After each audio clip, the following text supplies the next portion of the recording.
के कुछ क्वेश्चन करेंगे। तो देखिए 1.2 स्टार्ट करते हैं हम। एक्सरसाइज 1.2 कक्षा 10 गणित। इसमें सबसे पहला क्वेश्चन है हमारे पास, निम्नलिखित संख्याओं को अभाज्य गुणनखंडों के गुणनफल के रूप में व्यक्त कीजिए। सबसे पहला क्वेश्चन क्या है कि जो हमें संख्याएं दे रखी है उनको अभाज्य गुणनखंडों के गुणनफल के रूप में हमें लिखना है। तो देखिए इसमें हम एक दो सवाल हम कर लेते हैं और फिर जो भी सवाल बचते हैं उनको आप स्वयं कर लेना इसी मेथड से। जैसे एग्जांपल फर्स्ट क्वेश्चन है 140 इसको हम अभाज्य गुणनखंडों के गुणनफल के रूप में लिखेंगे। देखिए आप इसको अभाज्य गुणनखंडों के गुणनफल के रूप में कैसे लिखेंगे? यदि हमें डायरेक्ट आता है तो डायरेक्ट कर सकते हैं, या फिर हम अभाज्य गुणनखंड करके और फिर अभाज्य गुणनफल के रूप में अभाज्य संख्याओं के गुणनफल के रूप में इस संख्या को लिख सकते हैं। जैसे 140 है हमारे पास, तो इसको 140 सम संख्या है और सम संख्या में हमेशा 2 का भाग देते हैं। देखिए 2 हमारे पास सबसे छोटी अभाज्य संख्या है, तो सबसे पहले 2 का भाग देते हैं। इसमें 2 सत्ते 14, 0 का 0 उतार देते हैं। इसके बाद में फिर हमारे पास सम संख्या है, तो सम संख्या में हमेशा किसका भाग देंगे? 2 का भाग देंगे। 2 का भाग 7 में 3 बार, 2 तिया 6, 1 बचिया कितने हो गए? 10, 2 पंजे 10। फिर हमारे पास 35 है और 35 कैसी संख्या है? विषम संख्या, और विषम संख्या में 2 का भाग पूरी बार नहीं जाता है, तो हम फिर किसका देते हैं? 2 के अलावा जो भी संख्या है उनका हम इसमें भाग देके देखेंगे। देखिए इसमें 3 का भाग नहीं जा रहा है, 3 के पहाड़े में 35 नहीं आते हैं, या 3 से ये पूर्णतः विभाजित नहीं है। 3 से पूर्णतः विभाजित का मेथड है, यदि संख्याओं का योग करने पर उसमें 3 का भाग जाता है तो उस संख्या में भी 3 का अवश्य भाग जाता है। तो इसमें 3 और 5 कितने हो रहे? 8 3 की टेबल में नहीं आते हैं, 3 से डिवाइड नहीं होते हैं, इसलिए इसमें 3 का भाग नहीं जाएगा। किसका भाग देंगे? 5 का। 5 सत्ते 35 और 7 में 7 का ही भाग जाता है, क्योंकि 7 स्वयं अभाज्य संख्या है। तो ये हो गए हमारे अभाज्य गुणनखंड, और इसको अभाज्य गुणनखंडों के गुणनफल के रूप में हमें लिखना है। कैसे लिखेंगे? 2 इंटू 2 इंटू 5 इंटू 7। अब इसको इस फॉर्म में भी चेंज कर सकते हैं, जैसे 2 इंटू 2 को हम क्या लिख सकते हैं? 2 का स्क्वायर इंटू 5 इंटू 7। ये हो गया हमारा क्वेश्चन फर्स्ट, जिसे हमने अभाज्य गुणनखंडों के गुणनफल के रूप में लिख दिया है। इसी प्रकार एक क्वेश्चन और मैं बता देता हूं, जैसे कि 156 है और 156 को हम अभाज्य गुणनखंडों के गुणनफल के रूप में हम लिखेंगे। 156 देखिए इसका अभाज्य गुणनखंड क्या होगा? 156 में 156 कैसी संख्या है? सम संख्या है, तो 156 में हमेशा किसका भाग देंगे? 2 का भाग देंगे। क्यों? क्योंकि ये सम संख्या है, 2 का भाग देंगे। तो 2 सत्ते 14, 7 बार 1 बचिया कितने हो गए? 16, 2 अट्ठे 16। फिर इस सम संख्या आ गई हमारे पास, तो वापिस हम किसका भाग देंगे? 2 का। 2 तिया 6, 1 बचिया 18, 2 18। अब हमारे पास कौन सी संख्या आ गई? विषम संख्या। अब विषम संख्या में हमेशा किसका भाग देते हैं? हम 3 का भाग देते हैं।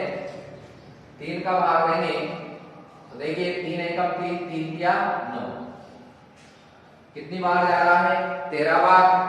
अब 13 स्वयं अभाज्य संख्या है, तो इसमें सिर्फ 13 का ही भाग देंगे। 13 एकम 13। तो ये हो गया हमारे अभाज्य गुणनखंड, और इसको अभाज्य गुणनखंडों के गुणनफल के रूप में लिखेंगे। देखिए कैसे लिखेंगे, 2 इंटू 3 इंटू 13। 2 कितनी बार आ रहा है, 2 बार आ रहा है, तो इसको 2 का स्क्वायर भी लिख सकते हैं, 3 इंटू 13। ये हो गए हमारे दो क्वेश्चन अभाज्य गुणनखंड के गुणनफल के रूप में हमने लिख दिया है। बाकी जो इसके सवाल हैं आप स्वयं करके देखना, जो भी प्रॉब्लम आए फिर डाउट में लिखकर दे देना, तो हम इसको सॉल्व कर देंगे। देखिए अगला जो क्वेश्चन है,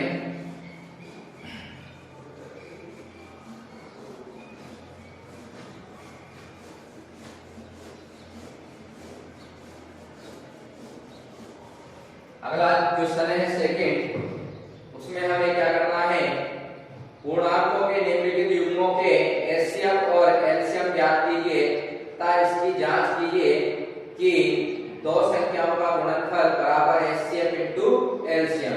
तो सबसे पहले हमें क्या करना है, दो संख्याएं हमें दी गई है, उनका हम एचसीएफ और एलसीएम निकालेंगे और फिर हम ये सिद्ध करेंगे कि दो संख्याओं का जो गुणनफल है वो उसके एचसीएफ और इनटू एलसीएम के बराबर होते हैं।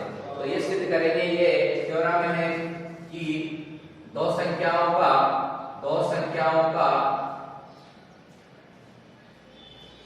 गुणनफल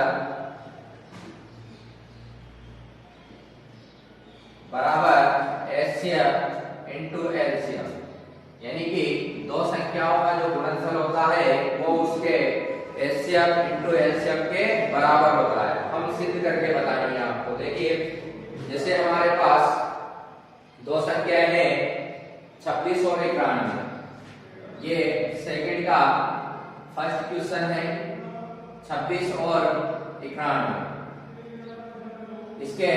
इसको सबसे पहले इसके एलसीएम और एचसीएफ निकालेंगे। तो एलसीएम और एचसीएफ किसी भी मेथड से आप निकाल सकते हैं जैसा आपको आता है।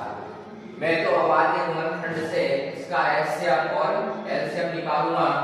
देखिए 26 और 26 में 26 सम संख्या है, इवन नंबर है। तो देखिए इसमें जब भी सम संख्या आती है तो हमेशा किसका भाग देते हैं, हम 2 का भाग देते हैं। तो 2 का भाग देंगे, 2 एकम 2, 2 दिया 6। इसके बाद में 13 स्वयं अभाज्य संख्या है, तो 13 में 13 का ही भाग जाएगा, 13 एकम 13।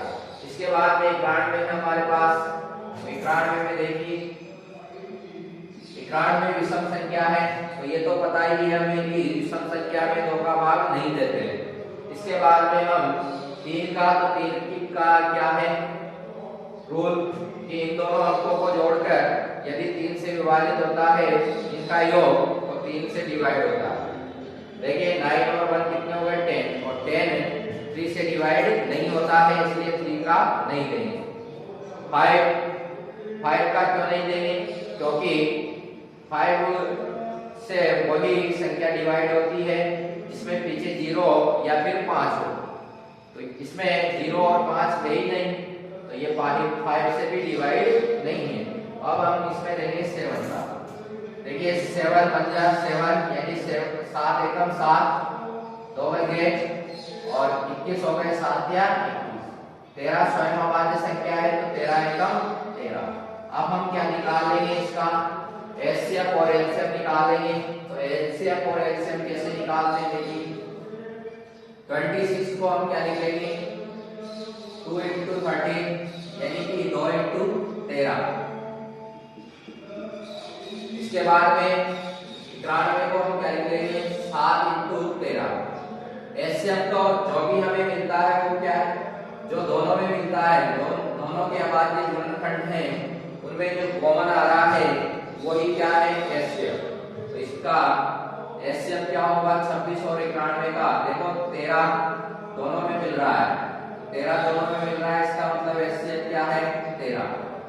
इसके बाद में हम निकालेंगे एलसीएम। एलसीएम क्या होगा, जो दोनों में मिल रहा है, यानी कि जो एचसीएफ में संख्या आ रही है वो तो आएगी से, उसके बाद में जो भी सिंगल बार आ रहा है संख्या अभाज्य गुणनखंडों के गुणनफल के रूप में जिसको निकाला हमने, तो कितनी बार, देखो 13 तो आएगा से इसमें एचसीएफ में जो है। उसके बाद में इसमें 7 सिंगल है तो ये भी लेना पड़ेगा हमें, और 2 भी सिंगल है तो 2 भी लेना पड़ेगा। तो देखिए एलसीएम में किसी भी संख्या को हम नहीं छोड़ते हैं, सभी लेते हैं।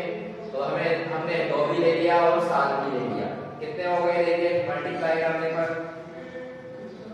7 दूनी 14 और 14 को 13 से मल्टीप्लाई करेंगे तो 14 एक 14, 14 दूनी 28, 14 किया 42, हासिल किए 4 और 14 एक 14, 14 4 18, कितने हो गए 182।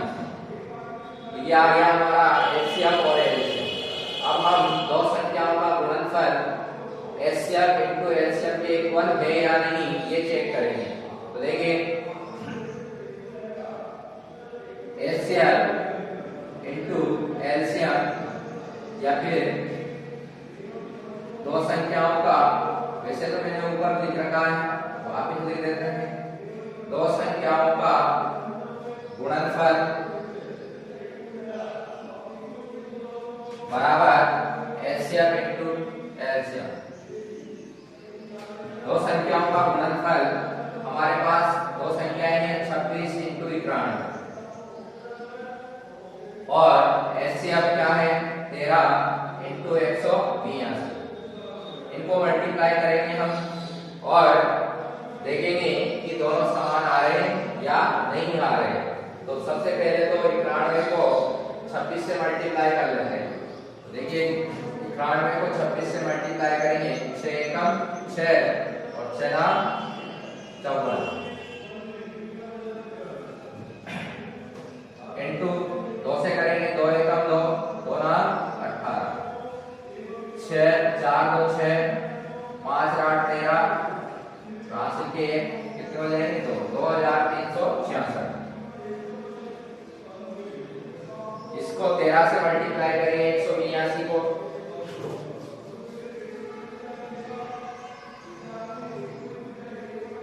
दूनी 26 हासिल के 2 और 13 8 कितने होते हैं 104, 13 8 104 में 2 जोड़ेंगे 106, हासिल के कितने लगेंगे 10, 13 एकम 13 और 10 23, 2366।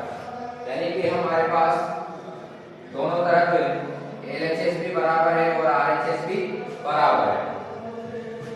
एलएचएस बराबर आरएचएस दोनों हमारे पास बराबर है। तो ये हमने सिद्ध कर दिया कि दो संख्याओं का गुणनफल किसके बराबर होता है एचसीएफ इनटू एलसीएम के बराबर होता है।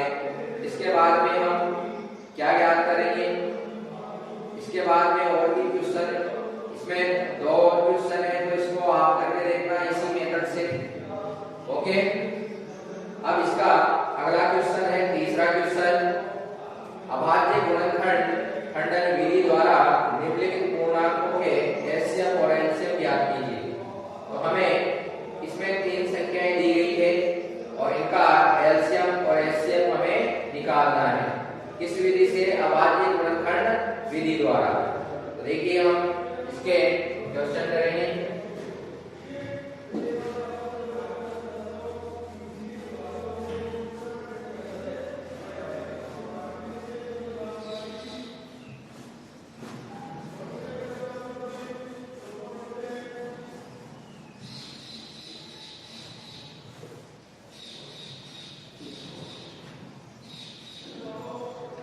जैसे हमारे पास संख्या है, फर्स्ट क्वेश्चन है तीसरे का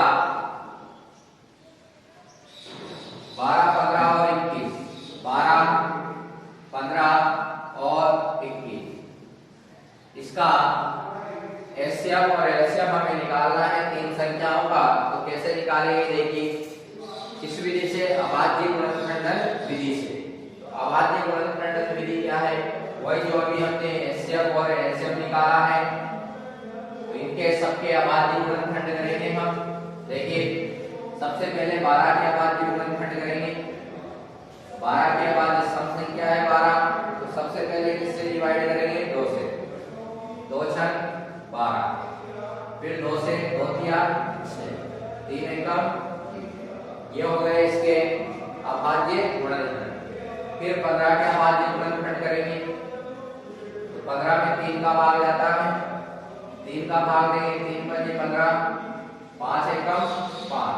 इसी प्रकार हम 21 के अभाज्य गुणनखंड करेंगे, 21 में 3 का भाग देंगे, 3 सत्ते 21, 7 एकम 7। तो ये तीनों संख्याओं के हमने अभाज्य गुणनखंड कर लिए हैं। अब हम एलसीएम और एलसीएम निकालेंगे। तो देखिए ये 12 को क्या लिख सकते हैं हम, 2 इंटू 3, और 15 को 3 इंटू 5, और 21 को 3 इंटू 7। अब इसमें एलसीएम में तो जो मिल रहा है वो देखते हैं। एलसीएम देखिए तीनों में क्या क्या मिल रहा है। इसमें दो संख्याओं में तो दो संख्याओं का जब अभाज्य गुणनखंड करते हैं तो दो संख्याओं में जो मिल रहा है वो एलसीएम आता है। अब 3 संख्याओं का अभाज्य गुणनखंड है तो तीनों में जो मिल रहा है वो एलसीएम होगा, कॉमन जो मिल रहा है। देखिए इसमें 3 है, इसमें भी 3 है, और इसमें भी 3 है, तो 3 हमारा एलसीएम हो जाएगा, क्योंकि और कोई संख्या तो मिली ही नहीं रही है। तो 3 हमारा क्या होगा, एलसीएम।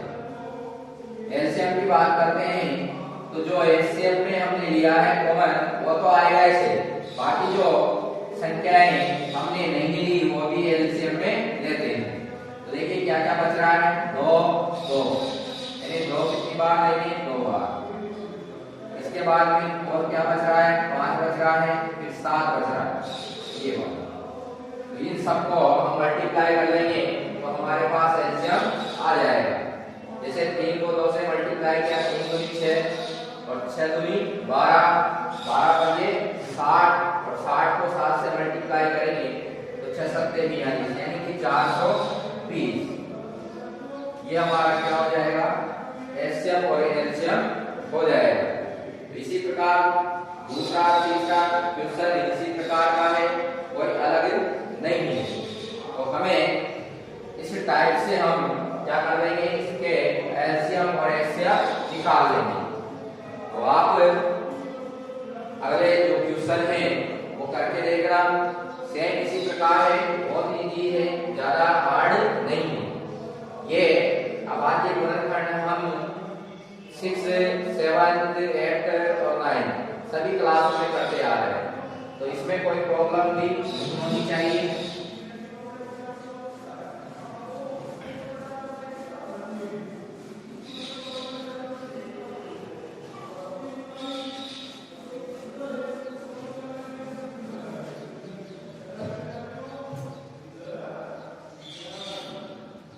इसके बाद में देखिए इसका चौथा क्वेश्चन जो है वो है, हमें एलसीएम 306 और 657 का एलसीएम दे रखा है। तो एलसीएम 306 और 657 का एलसीएम हमें निकालना है।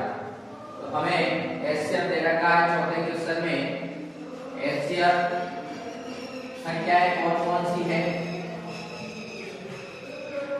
संख्याएं हैं हमारे पास 306, 657, 306 और 657, ये हमारे पास संख्याएं हैं, और इनका एलसीएम हमें दे रखा है 9। इसके बाद में हमें एलसीएम दिया गया है, एलसीएम निकालना है। देखिए एलसीएम निकालना है 306, 657, तो एलसीएम क्या होगा, हम जानते हैं कि दो संख्याओं का गुणनफल उसके एलसीएम इनटू एलसीएम के बराबर होता है। तो देखिए LCM into LCM is equal to दो संख्याओं का गुणनफल। एलसीएम कितना दे रखा है, 9, एलसीएम हमें निकालना है, और दो संख्या है यानी कि 306 इंटू 657। इसके बाद में ये 9 गुणा में है तो कहाँ जाएंगे, बटे में, यानी एलसीएम बराबर 306 इंटू 657 बटे 9। 9 से डिवाइड 9 से काट देंगे इसको। देखिए 9 2 18 9 या 27 कितने बच गए 3 और 9 चौक 36 यानी डिवाइड हो रहा है 9 से कट रहा है 9 से 27 इसमें से 3 बच गए 36 और 9 चौको 36। फिर क्या करेंगे 34 को 657 से मल्टीप्लाई कर लेंगे। देखिए 657 से 34 को मल्टीप्लाई करेंगे 4 7 28 हासिल के 2 4 5 20 20 2 22 हासिल के 2 6 चौक 24 और 2 26 3 7 21 हासिल के 2 3 5 15 2 17 हासिल के 1 3 6 18 19 8 3 6 6 12 13 10 2 12 तो ये आ जाएगा 22,338। ये है हमारा एलसीएम। तो हमने इस क्वेश्चन में हमें एलसीएम निकालना था, एलसीएम दिया गया था तो हमने एलसीएम निकाल लिया है। हमारे पास एलसीएम आया है 22,338। इसी प्रकार और भी क्वेश्चन हम कर सकते हैं।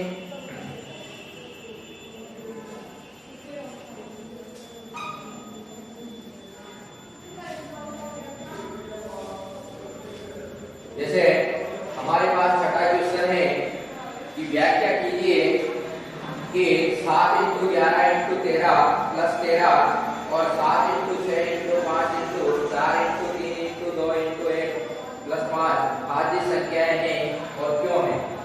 तो देखिए भाज्य संख्याएं क्यों है, कारण देखिए इसमें एक में बता देता हूं, एक आप कर लेना।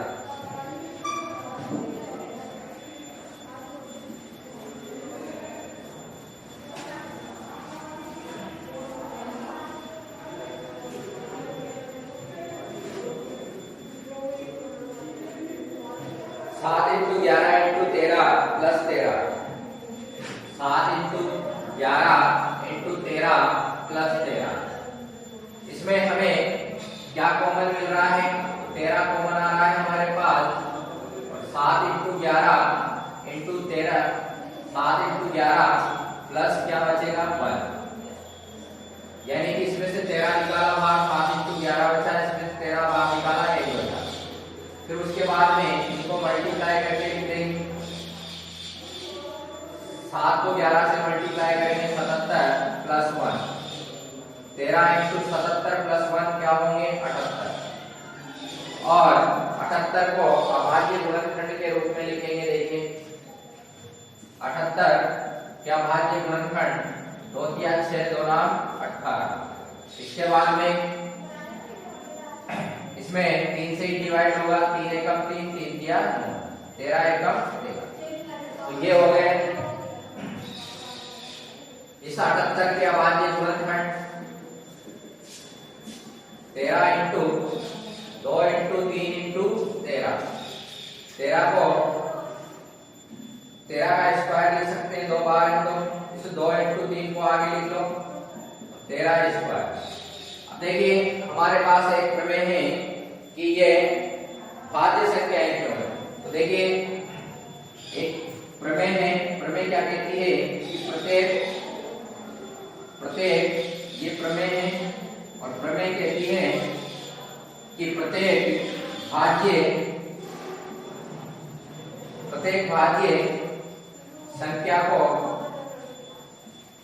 अभाज्य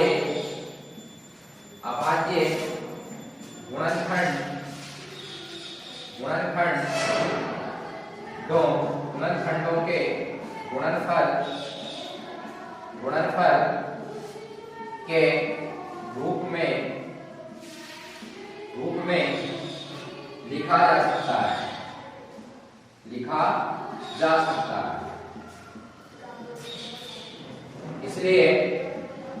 इसलिए ये जो संख्या है देखो इस संख्या को हमने अभाज्य गुणनखंडों के गुणनफल के रूप में लिख लिया, इसलिए ये क्या है भाज्य संख्या है, इसलिए ये भाज्य संख्या है।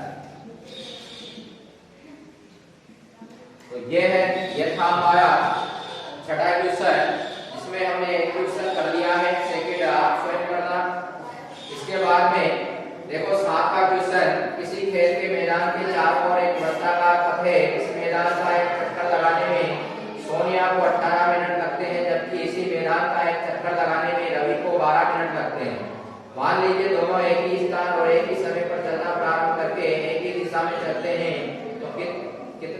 बाद वे पुनः प्रारंभिक स्थान पर मिलेंगे।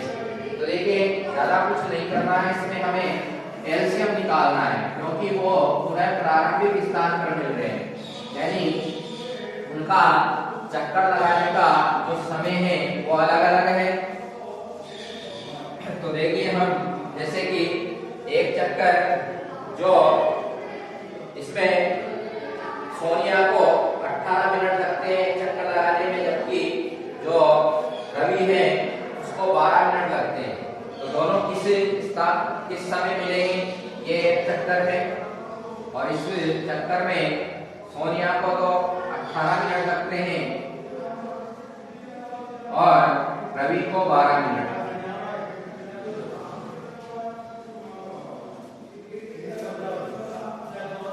रवि को 12 मिनट लगते हैं। देखिए ये एक चक्कर 12 मिनट में पूरा कर लेता है, ये 18 मिनट में पूरा करता है। तो ये सोनिया जो है वो ये समय ज्यादा लेती है, ये समय कम लेता है। तो दोनों दोबारा इस प्रारंभिक स्थान यानी प्रारंभिक स्थान जहां से ये दोनों एक साथ चलना प्रारंभ करते हैं, दोबारा कब मिलेंगे। तो दोबारा मिलने के लिए इसका समय हम एलसीएम से निकाल सकते हैं। तो एलसीएम से हम इसका समय निकालेंगे, 12 के बाद ये गुणनखंड करेंगे, 2 छक 12, 2 तिया 6, 3 एकम 3, और 18 के बाद ये गुणनखंड करेंगे, 2 नाम 18, 3 तिया 9, 3 एकम 3। एलसीएम देखिए 12 को हम क्या लिख लेंगे, 2 इंटू 2 इंटू 3, और 18 को 2 इंटू 3 इंटू 3। क्या क्या हमें मिल रहा है, तो 2 मिल रहा है और एक 3 मिल रहा है। तो ये तो हम लेंगे से जो मिलते हैं उनको तो एलसीएम में लेते ही हैं, उसके बाद जो नहीं मिलते हैं वो भी दिए जाते हैं। तो 2 और 3 नहीं मिल रहे हैं तो इनको भी हम लेंगे। तो हमारे पास क्या हो जाएगा आंसर, 2 तिया 6, 6 दूनी 12, 8 तिया 36, यानी कि वो किस समय मिलेंगे, कितने समय बाद मिलेंगे। तो 36 मिनट बाद वो वापिस प्रारंभिक स्थान पर सोनिया और रवि मिलेंगे। तो ये था हमारा 1.2 जो कि आज हमने पढ़ लिया है, और 1.3 की बात हम अगले लेक्चर में करेंगे। आज के लिए इसको यहीं समाप्त करते हैं। थैंक यू, धन्यवाद।